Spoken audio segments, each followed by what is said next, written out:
आम आदमी पार्टी के राज्यसभा सांसद संजय सिंह, एसपी नेता अनूप संडा समेत 6 लोगों के खिलाफ गैर जमानती वारंट पर आज सुल्तानपुर एमपी एमएलए कोर्ट में सुनवाई होगी। तय समय पर सरेंडर नहीं करने पर कोर्ट ने गैर जमानती वारंट जारी किया है।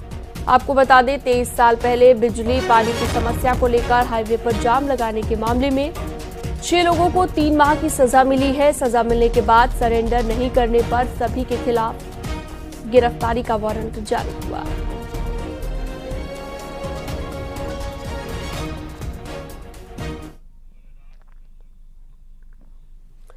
अब आपको केंद्र सरकार के 45 पदों पर लेटरल एंट्री के जरिए होने जा रही भर्तियों के बारे में बताएंगे, जिसको लेकर विवाद तेज हो गया है। मोदी सरकार ने 2018 में इसे लागू किया था और एक बार फिर से लेटरल एंट्री के जरिए यहां पर 45 पदों पर भर्ती के लिए विज्ञापन निकाला है, लेकिन इसको लेकर विपक्षी पार्टियों ने विरोध शुरू कर दिया है। विरोध करने वालों में सबसे आगे है राहुल गांधी। उनका आरोप यह है कि मोदी सरकार लेटरल एंट्री की वजह से भर्ती के जरिए SC, ST और OBC के आरक्षण को छीनने जा रही है, जिस पर बीजेपी ने पलटवार किया।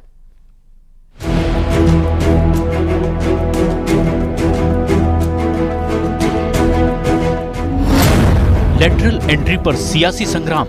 हिपोक्रेसी के कारण जो आपका दलित प्रेम, वंचित प्रेम जागता है, उससे हम भली भांति अवगत हैं। लोगों को भ्रम में डालना बंद करिए। ये सीधा सीधा हमला आरक्षण पर है, संविधान पर है। केंद्र के 45 पदों पर भर्ती का विज्ञापन।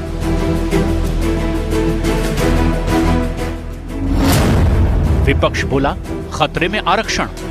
केंद्र सरकार के 45 पदों पर लेटरल एंट्री से भर्ती को लेकर सियासी विवाद खड़ा हो गया है। विपक्षी पार्टियों का आरोप है कि मोदी सरकार के इस फैसले से SC, ST और OBC का हक छीना जा रहा है।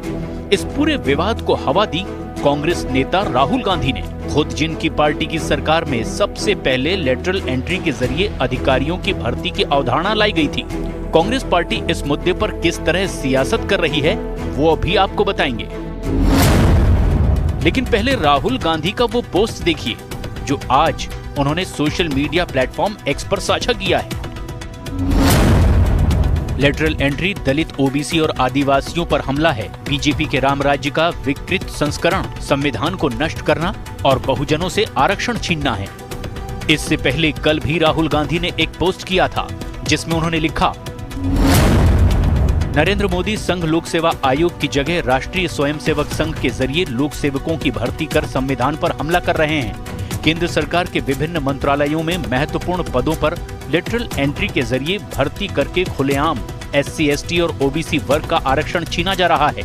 IAS का निजीकरण आरक्षण खत्म करने की मोदी की गारंटी है। राहुल गांधी और उनकी पार्टी के नेताओं के अलावा NDA गठबंधन में उनकी सहयोगी पार्टियां भी इसी तरह की बयानबाजी कर रही हैं और ये माहौल बनाने की कोशिश की जा रही है कि लेटरल एंट्री से होने वाली भर्ती से आरक्षण को बहुत बड़ा खतरा है। समाजवादी पार्टी के अध्यक्ष अखिलेश यादव का पोस्ट देखिए। बीजेपी अपनी विचारधारा के संगी साथियों को पिछले दरवाजे से UPSC के उच्च सरकारी पदों पर बैठाने की जो साजिश कर रही है, उसके खिलाफ एक देशव्यापी आंदोलन खड़ा करने का समय आ गया है। यदि बीजेपी सरकार इसे वापस ना ले तो आगामी 2 अक्टूबर से एक नया आंदोलन शुरू करने में हमारे साथ कंधे से कंधा मिलाकर खड़े हों। ये देश के विरुद्ध एक बड़ा षड्यंत्र है, जिसके जवाब में अब बीजेपी ने भी पलटवार किया है। लेटरल एंट्री पर विवाद खड़ा करने को लेकर विपक्षी पार्टियों पर बीजेपी ने तीखा हमला बोला। केंद्रीय रेल मंत्री अश्विनी वैष्णव ने लिखा, लेटरल एंट्री मामले में कांग्रेस का पाखंड साफ जाहिर है। लेटरल एंट्री की अवधारणा को UPA सरकार ही लेकर आई थी। सेकंड एडमिनिस्ट्रेटिव रिफॉर्म कमीशन 2005 में UPA सरकार के दौरान स्थापित किया गया था, जिसके अध्यक्ष वीरप्पा मोइली थे। UPA के बनाए ARC ने उन पदों को भरने के लिए विशेषज्ञों की जरूरत बताई थी, जहां अलग तरह के ज्ञान की जरूरत होती है। NDA सरकार ने इसी सिफारिश को लागू करने के लिए एक पारदर्शी तरीका अपनाया और UPSC के माध्यम से निष्पक्ष भर्ती होगी। वहीं बीजेपी नेता अमित मालवीय ने भी पोस्ट किया। अमित मालवीय ने लिखा, ये कांग्रेस के नेतृत्व वाली UPA थी जिसने लेटरल एंट्री की अवधारणा विकसित की थी। दूसरा प्रशासनिक सुधार आयोग ARC 2005 में स्थापित किया गया था, जब UPA सत्ता में थी। यूपीएससी ने 17 अगस्त को इन 45 पदों के लिए आवेदन जारी किया, जिसमें 10 जॉइंट सेक्रेटरी, 35 डायरेक्टर और डिप्टी सेक्रेटरी के पद शामिल हैं। इन पदों को कॉन्ट्रैक्ट के आधार पर लेटरल एंट्री के जरिए भरा जाना है, लेकिन इसको लेकर विवाद लगातार जारी है। वितन मांझी तो बिहार में सबसे नीचे तबके के कैटेगरी के लोग हैं, उसका एक एमपी जीता वितन मांझी को, उसको उन्होंने कैबिनेट में स्थान दिया।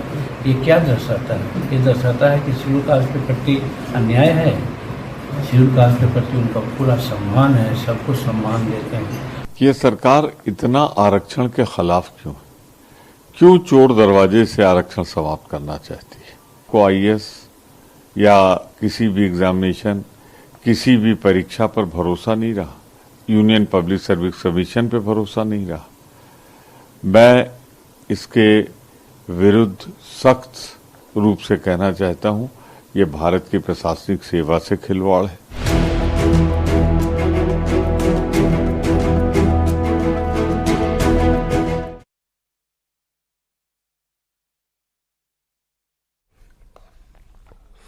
और अगली खबर पीलीभीत से, जहां पर एक युवक पर धर्म परिवर्तन कराने का आरोप लगा है। पीड़िता ने सीओ से शिकायत कर कार्रवाई की मांग की है।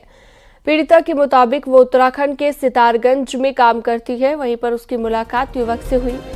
इसके बाद दोनों में प्रेम हुआ और शादी की। शादी के बाद महिला ने धर्म परिवर्तन का आरोप लगाया है। सितारगंज कंपनी में काम करते थे, वहाँ हमारी जान पहचान एक लड़के से हुई। उसने अपना नाम निहाल खान बताया, जिससे हमारी 7-8 महीने जो भी है बात हुई। उसके बाद में वो बोले हम ऐसे कब तक रहेंगे, हम आला हजरत की मजार पे चल के शादी कर लेते हैं।